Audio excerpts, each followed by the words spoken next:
चलिए आज हम लोग शुरुआत करते हैं क्लास 10 के एक्सरसाइज 5.2 के क्वेश्चन नंबर 11 का, जो कि है which term of the AP 3, 15, 27, 39 will be 132 more than it's 54th term. तो इस क्वेश्चन में हम लोगों को एक एपी गिवन है जिसके टर्म्स क्या क्या हैं, तो 3, 15, 27, 39 है।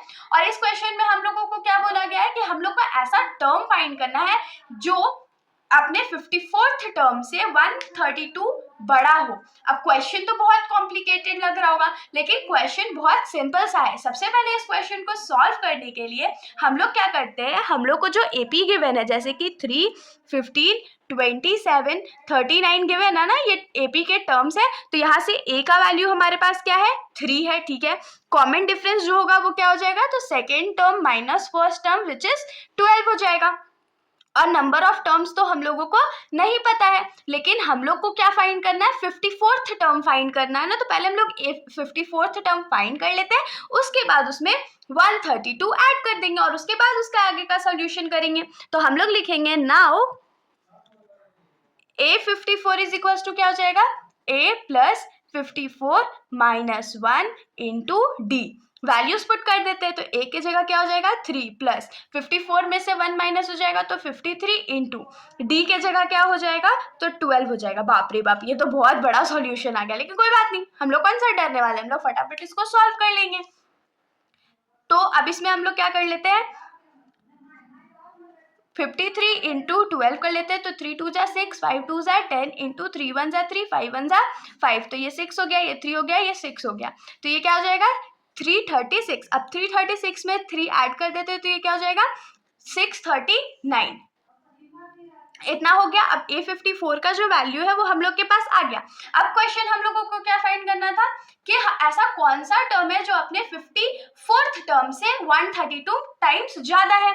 तो यहाँ पर जो an का वैल्यू है, an, क्योंकि हम लोग को तो टर्म का वैल्यू पता है ना, तो an का वैल्यू कितना है, तो A54 प्लस 132। तो जो हमारा an का वैल्यू होगा वो कितना हो जाएगा, तो 154 में 132 ऐड कर देंगे।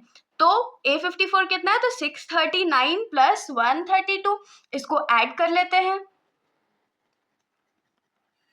तो 9 में 2 प्लस करेंगे तो 11 हो जाएगा, 3 प्लस 3 6 1 7 और 6 प्लस 1 7। तो ये कितना हो गया 771, ये an हो गया। अब हम लोग को जो n का वैल्यू है वो फाइंड करना है ना, तो हम लोग लिखेंगे now an is equal to का फॉर्मूला क्या होता है, a plus n minus 1 D.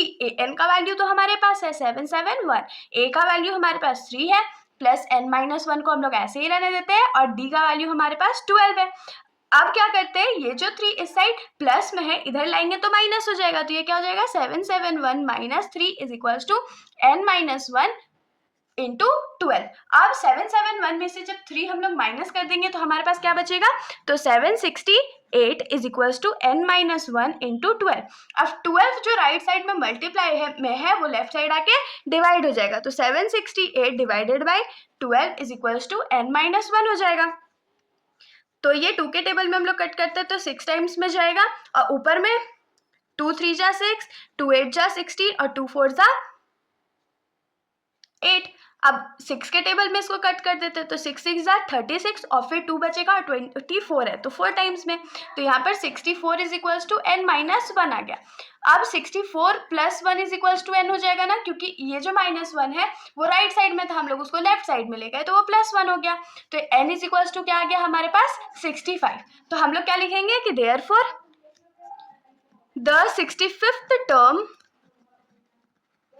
is 132 more than its 54th term.